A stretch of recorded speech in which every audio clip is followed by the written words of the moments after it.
Do you ever feel powerless as a parent to change what is going on in your home? Are you sometimes saying, if my kid would just do this differently, then everything would be so much better?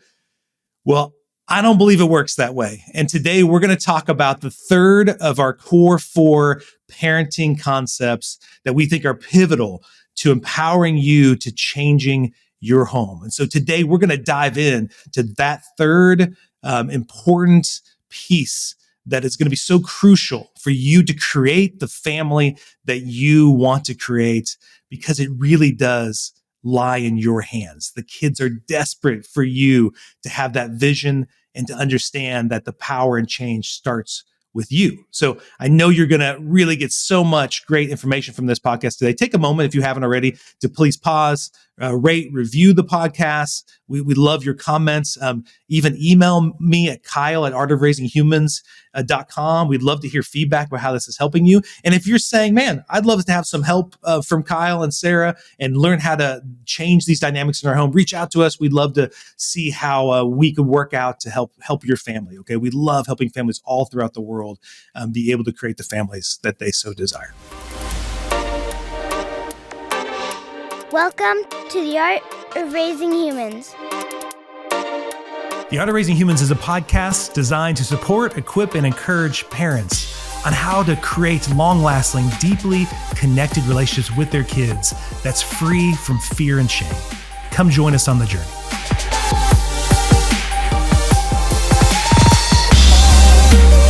Hello and welcome to the Art of Raising Humans. I'm Kyle. Hi there, I'm Sara. And Sara, today we're going to talk about the third part of our four core series? Yeah. The four things that made a big impact in our parenting, the foundation we go back to. I noticed you switched it to four things. So you're not a fan of the four core? No, I do like the core four. Okay. Oh, core four. Oh, you turned it around. That's great. I said core core four. It sounds better, core four. Okay, I like that. The core four. Okay, so if you haven't yet jumped in and you're just not hearing this for the first time going, what are they talking about? Well, a few episodes back, if you go back and look at the beginning of the year, we started with this series where we're talking about these main core four ideas and principles that we think are really important when it comes to raising kids. And really, that's why with the Art of Raising Humans, this isn't about us saying, follow this perfect script that we're doing. The goal here isn't to get it perfect. The goal isn't for you to do it just like us, but it is to help you be able to take this thing called parenting and really be creative in achieving the goals you want to have in your family. And that may at times look a little different than how we might do it. Well, it allows room for whatever your personality is and whatever the personalities of your children, who they are, how they are. We know that's all different. Yeah. So it's a foundation that anyone can operate from. Yeah. Whether you have neurodivergent children, kids with autism, ADHD, whether you have kids with big emotions, kids that are more withdrawn, these four core four ideas will help you with any age kid with any issues. Right. Yeah. Okay. So the first two that we've already talked about, and the first one was about the importance of interpersonal neurobiology, this understanding of the brain and the brain states. Okay. Mm-hmm. So we put a lot of info there, added some pictures there that you can access on that episode. And then the second one was the difference between emotion-based parenting and behavior-based parenting. Yeah, I think that one really helps you understand where we're coming from, where, we're like, yeah, but what do I do? What do I do to the kid? That kind of helps with that whole conversation. Yeah, because it's more of an inward out model rather than the outward in. Mm-hmm. So I'm understanding kind of where I'm at in my brain and understanding like the way I'm perceiving this behavior right now is because of where I'm at and where they're at. And then now I can parent from the inside out. I can really kind of look past the behavior. And yes, we want the behavior to change, right, but the best way to get long, sustainable, effective change is to really speak to what's happening inward in the kid. Yeah. So it's not dismissing the behavior, but it's saying you're going to be more successful in that endeavor if you address the inside. Yeah. So there's all kind of science about that. We had a big, long conversation about it, but that's the starting place. You got to start with the inside. because you can only modify external things for so long. And so, Sarah, on this third one, before we dive into it, I want to make sure you guys know where to find us. You know that we are on YouTube. If you want to see us doing the podcast on video, sometimes that's fun. But also, we'd love to have you go join the communities we have on Facebook, Instagram, and TikTok. We're almost at 100,000 now on Facebook, which is great and exciting. But we really like to grow our Instagram and TikTok accounts. That's our new endeavor. Yeah, so jump on there with us, because what we're doing on those is we're always adding more content connected to these podcasts. So maybe you're hearing something that you like, but then you want to visually see it. So we're trying to dive a little deeper or make a different way of understanding it or seeing it that may help kind of open your mind to what we're trying to communicate. Right. Okay. So on this third step, now that this is something that is very fundamental to anybody that comes to seek help from us in Tulsa, where we're at, but also throughout the world. Anybody who's looking for coaching, one of the key fundamental ideas and concepts and even perspectives that we really want to make sure we're starting with is that we believe strongly in a parent-first approach. Yeah. Okay. What does that mean, Sarah? Okay. So in short, it means it starts with us. And I think a lot of people go, well, I mean, I kind of know that. But I love this one because it's so empowering. I love that it said, because sometimes we feel we're at the mercy of who our kid is. Well, I just have that strong-willed child. I just have, my child is this or that. And so we feel like we're always trying to dance around or like, oh, what do I do? Yeah. You know, and this kind of lets you know that you are empowered in this situation, that you're not out of control. It actually lets you know the power you have in the situation. And along with that, I want to take a little detour to guilt and shame, because along with that, you go, oh, well, I mean, it's all my fault. Yeah, all the blame's on you. Yeah, I'm a terrible parent. I've messed it all up. And we go there because we love our kids so much. And so that's our automatic, I've really messed this up. If things are hard right now, it's all my fault. Yeah. And I just love touching that and saying, okay, we're all there with you. Yeah, we all have messed up and we've all done great things. And to sit in that shame that I've really messed things up isn't going to help you. Yeah. So if that's a really hard place, get some help, talk to people, talk to other parents, because we've all been there. We've all messed up in big ways and small ways.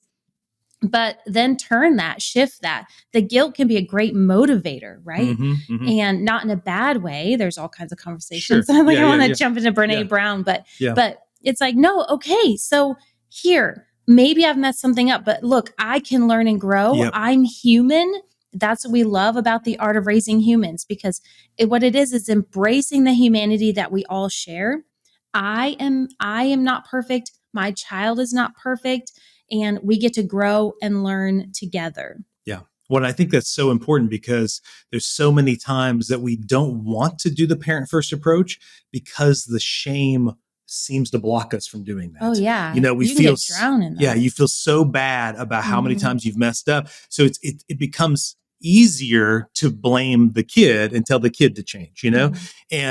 And I think that's the first barrier. That's why we emphasize this so much, is I've got to let go of that shame, that nobody's expecting you to do it perfect. I actually would think it'd be gross if you did, because I think you're probably just lying. So I want to, and we try to do our best to be very open and vulnerable about the mistakes we make on a daily basis. Like we make mistakes on a daily basis because we don't want our kids to think the goal is to be perfect, that mom and dad have it all together. We perfect parent, all that. We don't. And so when we're helping parents and coaching them, we want to spend some time dispelling that shame and saying, hey, it does start with you, but this isn't about pointing a finger and blaming and saying who's at fault. It's actually saying, do you know who has the most power to change this? Good news. It is you. Yeah. And that's exciting. Yeah, it is. It is. So once you can kind of shift it with the shame piece, it actually is exciting. It actually is this place of, wow, I can create this family. I have this dream. I love my children. I want a great relationship with them.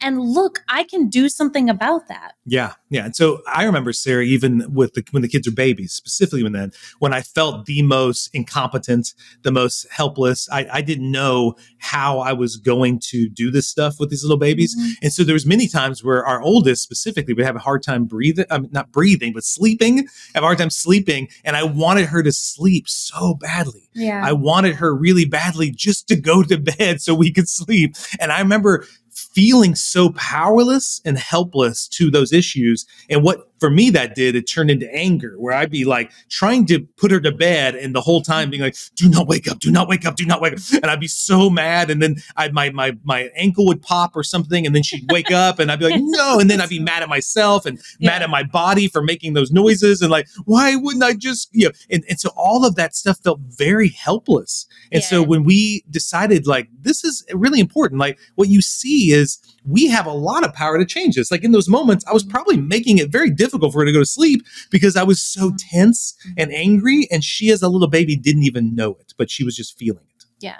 And I think it goes to everything will be perfect with my child. Everything will be perfect. I will have the child who sleeps. Yes. All this idea of that if I am a great parent, then everything is going to be perfect and smooth in my home.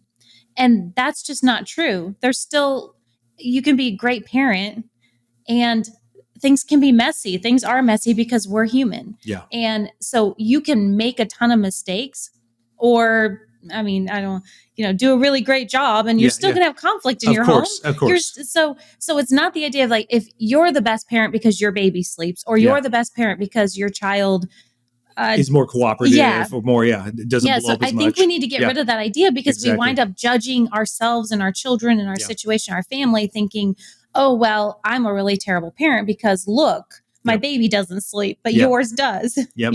So connected to this, and maybe another way of saying parent first is this big belief that we buy into is that change always begins with me. I cannot change my kid. The only person I can change is myself. So it has to start with me. It's what you'll notice as soon as you start trying to change the kid is you will either get more upset and more, your anger will get bigger in attempt to try to like intimidate them to change, or you'll just throw your hands up and become a very permissive parent because you think it's all about power. And either I'm controlling the kid or the kid's controlling me. And in this thing, it's understanding that we do have power as parents. Like you and I are very aware of the power we have to inflict harm on them with our words and our actions and our behavior. Creating that inner voice. But also, guys, the power we have to shift a very negative moment into something very beautiful. Even if your kids are 18, it doesn't matter at what point you can shift it. Yeah. And it's a wonderful thing to embrace that part, the power that you do have. And then we also own there's a responsibility, a weight that comes with that, right? So as much as we try very hard to go, okay, I'm not going to be perfect. Yeah, we're going to have days where we feel bad about our mistakes. Yeah. And I think everybody listening right now, Sarah, can probably think of a moment where they have done that, where they typically handle a decision one way and it always ended a certain way that they didn't like. And maybe where they did do something different. And there was a different outcome that was more positive. Like we get the luxury of hearing from parents a lot, engaging parents all the time who tell us these stories, right? Yeah. But Sarah, I've had the luxury of seeing this happen in my office where it's maybe a kid has come, the parent has brought the kid to me for help. And I'll tell the parent, hey, I'm going to meet with you first because I'm a big believer in this parent first approach. I want to help you. I want to support you helping your kid. And then that starts to change the whole dynamic. And then I've been able to see in my office where maybe the kid reacts to something that's happening and the parent responds in a different way. And you can see the kid is like, what? Why are my parents not yelling at me right now? Why are they just, and I'm telling you, and then what's really cool, then maybe the parent will leave my office and then I get to just talk to the kid and the kid's blown away that their parent didn't freak out when they said that or asked that question. And it's really cool to see this relief on them. That's what they want. They're wanting the relationship to change, but they don't know how to change it. Yeah. And parents can step in with their power and change the dynamic and change and create and shape the family. And it's really fun. It's really neat to see. It's something we walk out every day. Yeah. What kind of family are we creating? How Yeah. are we going to do that? Oh, I messed that up. Okay, I need to change it because I know it starts with me. I've got to show up regardless of them. I want to show up as what? Who do I want to be regardless of them? And every day that's my practice. My practice is doing that over and over, and I mess up and I try again and I mess up and I try again. Yeah. So we know tied into this too. So you've got the parent first approach. Change starts with us, right? The only person I can make change is me. But then another aspect of this is the most powerful teaching tool that we have with our kids is modeling. Yeah. Right? Yeah. So speak to me about modeling. What is modeling?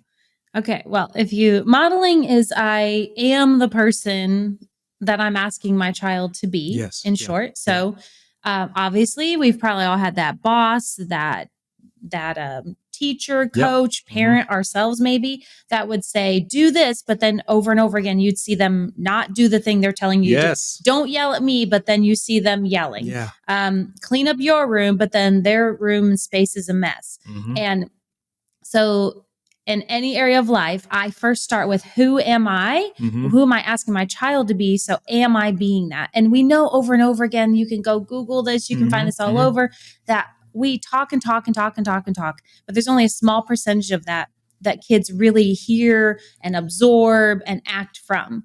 It's much more what they see happening. They're going to repeat what they're watching. Yeah. And I think, Sarah, a lot of us grew up in homes where it was opposite of that. Like literally parents might say to their kids, do as I say, not as I do. Yeah. And as a kid, I thought that sounded weird. I thought this sounds like a logical fallacy of some sort. It's like, it seemed like there was an error in some way of this thinking, that there was something disconnected there that didn't sit right. But it was like, oh, that's how parents are. That's how adult world is.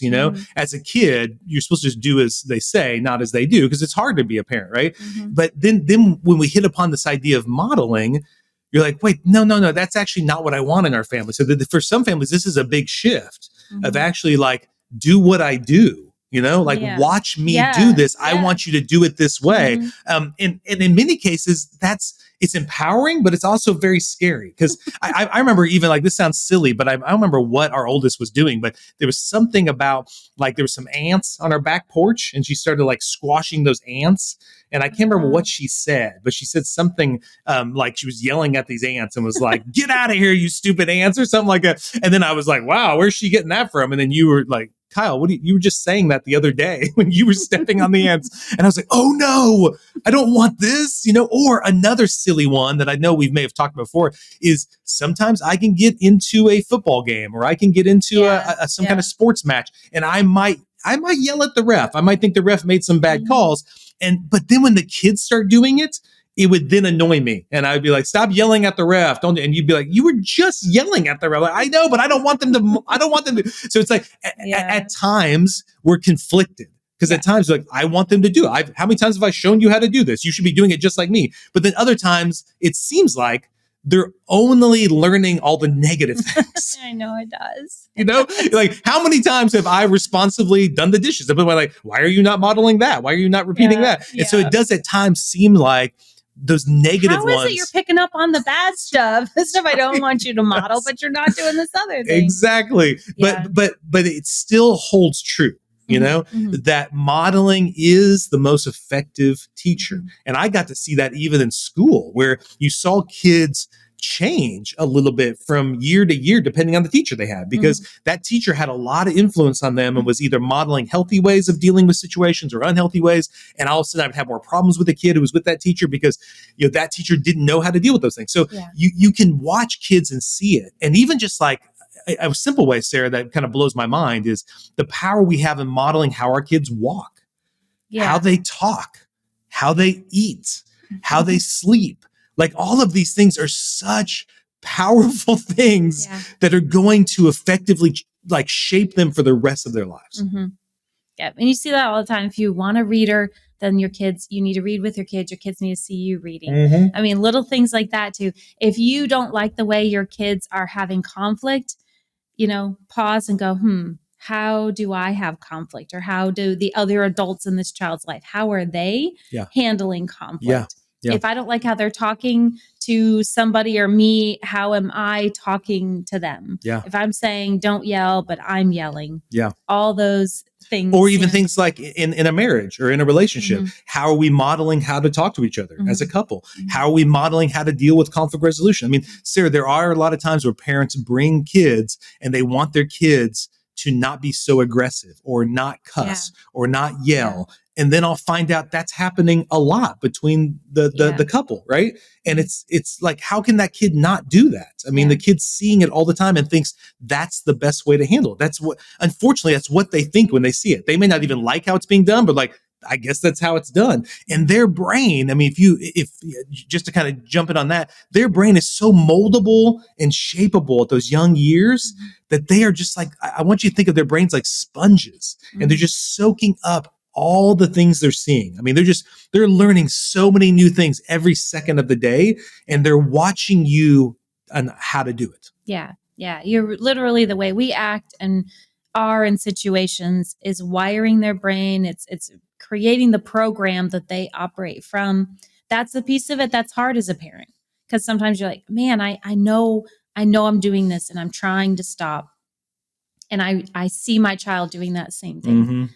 And that's hard. And so, I mean, all we can do is say, hey, we get it. We're there with you. Yeah. And we're all on this journey to go. I mean, it's helpful to just be aware of it. Yep. To say, I'm not going to do it perfect, but I realize I am modeling some great things and I'm modeling some things I wish I wasn't, because I see it in my child, and that's hard. Yeah. Well, I think with that, I got to be conscious first that I'm not perfect. Yeah. So this is a parent first deal. I'm modeling that, even how to accept myself in my own imperfections. And that's really powerful. How to forgive myself when I mess up, how I repair when I mess up, right? But then also giving grace to them when you can see that they are repeating some of the same habits that you have modeled, you know? And I think that's one of the hardest pieces, you know? Just like I said, how much I would get triggered when I heard them yelling at the TV to the ref. Immediately I was mad at them and wanted them to stop doing that, because I don't think that's a healthy part of my adulthood. I think many times I'm way too much in the game, and I know it's not accomplishing anything positive. So I don't want them to repeat that. But similar to like how many parents get triggered by seeing their teenager on the phone too much. When the teenager will tell us when we're working with them, like, my parents on the phone all the time, you know, or in regards to how they yell at each other, like they yell at their siblings, and they're like, well, that's how you talk to me, you know? And so I think we get triggered by that stuff because we do desperately want those things to change. We don't want to pass them on to our kids. But sometimes it's really difficult to change that in us. And it almost seems easier to just try to change it in them. But we have more hope for them. But I hope our listeners hear this. It's not going to change that for them until we own it. And like, we're able to like, I mean, it's so empowering to a kid to hear you say, you are on the phone too much, but so am I. Yeah. And I want us to get better at that. Or you are way too angry and aggressive, yelling too much. I don't like how you guys talk to each other, but I don't like how I do it either. And so let's do it together. And I hope every listener here, this isn't about like, hey, you have kids. Oh no, you need to go spend 2 weeks away and come back 100% healthier. It is, most of this stuff is just understanding the power lies within you to now model a new way to do that. And many times it is just joining with your kid on that. You know, like, I'm even thinking like something simple, like chewing fingernails might be a bad habit that you have done, you've modeled, and then the kid's doing it. And you might say, hey, I know I do that. Let's work together to change it. I remember when my dad did that when I was a kid, and we both were like, hey, let's set some challenges, different things that we could do. If you don't chew your fingernails, like, and it was actually kind of fun, instead of constantly saying, stop chewing your fingernails, but you chew yours. I don't care what I do. Stop doing yours. Right. And really, so what it boils down to is, so we're not going to be perfect. The biggest goal for me is modeling that we're all imperfect, and modeling growing and learning. I'm just going to grow and learn. I'm on a journey of growth as a human. You're on a journey of growth. Let's do it together. We're growing. We give each other grace and we keep growing. One more aspect I want to point out about this, Sarah, and something that we're also very passionate about is if you're listening to this and you're saying, hey, you have a kid who's feeling anxious or depressed or having conflicts with kids, something that we do in Tulsa, and I would ask you to kind of, whenever you're getting help for your child in therapy or other ways you're helping with resources in that sense to support them, is we really only are going to help that kid through this parent first approach, meaning that there are a lot of people, a lot of therapists who will just see the kid and they will never hardly even talk to you. They'll never really even bring you in. I don't believe that's helpful for your kid. I think the thing that's most helpful is to bring you in so the kid sees it isn't just about them, that it's about a relationship that they have with you and that there's things you can learn and grow and change as well. And that's one that's healthy modeling, but also very encouraging to the kid that you don't think they're the that they're the ones causing all these problems. That you realize that the parent plays a big role in changing this dance that's happening in our family. And I think it's exciting for the parent on the parent side. It can be a little intimidating to think, oh, I've got to go to counseling for my kid when my kid's doing all this stuff. But I think actually when they get in there, it's so exciting to know you're being given the tools to, oh, this is what I need to do at home. Oh, I can tweak this. Oh, if I just do this a little different, it's going to help. It's going to change that dynamic and that cycle that we just keep circling around. And so I think once they start getting into that, it's actually really rewarding and really exciting to feel like you're getting the missing pieces and able to take that home instead of just hoping that whatever's happening in the room over there is going to make things different at home. You know what's happening. You're part of it. You're able to take it home and implement it. Yeah, think about it in almost 100% of cases. There are some rare cases where there's, little things. Maybe you're helping a kid through grief, or you're helping a kid through some, way they're dealing with something at school, right? So, but in most cases, it's going to be exponentially helpful to have you come in and learn some skills to help your kid, because I want you to imagine it's like a dance. It's like in the family, we've been doing a certain type of dance to a certain type of music. Maybe we all are really good at ballroom dancing and we've been doing ballroom dancing for a while, and that's the conflict that keeps arising. So now if the kid goes to therapy and the kid's learning a new dance with some new tools and skills, but no one else in the family has ever learned any, it's going to be very difficult to ever successfully change that, because if he's learning, I know this may be a silly example, but he's learning swing dancing and all of a sudden, like at home, a conflict arises and the ballroom dancing music's going, even if he's swing dancing, it's going to be like very strange. But I tell you what, it's actually not as strange if the parent changes that. I mean, the kid might be confused for a minute, but it's actually super fun for the kid to go, wow, you're doing something totally different here. Like you seem like you don't believe we have to keep doing the same dance. I'm curious, what are we doing now? Right. And I'm telling you, your kids are hungry for that change. Your kids want to have a deep connected relationship with you. They want to work through these things better, but they don't feel like they have the power to actually change it. And we lots of times mistakenly give the kid the message that you are the most powerful one to change this. But we don't, but we want to keep going back. If only you would change, everything would be great in this family. The family would be running so smooth if you would stop doing that or change that. So this is the third of 4 that's very important. And this one is parent first. Modeling is the most powerful teacher. Change begins with us, because the only person I can make change is me. So I would encourage you today to be thinking about this, kind of like spend some time over this next week really noticing that, like, is in our home, are we doing a parent first approach, or are we mostly empowering the kid and saying it's up to the kid to change the bedtime craziness, or so for our kid to change the morning routine that sucks right now, right? Or how am I empowering myself to go, wait, if I just tweak this or just did that a little different, and I did do that a few weeks ago and it went much better. I want you to be encouraged to know the power to change this is in you. You make all the difference, and the kid is wanting you to make that difference. Okay. So just notice those. Maybe take some notes, maybe journal it even, or even try some things. I think that's really fun. Like maybe experiment. Like instead of me typically getting mad about this or doing that particular thing right after school, where we tend to have this fighting on the way home from school, whatever it is, just do something different and just notice how it just changes the results just even a little bit. But sometimes it might change the results in a big way. Yeah.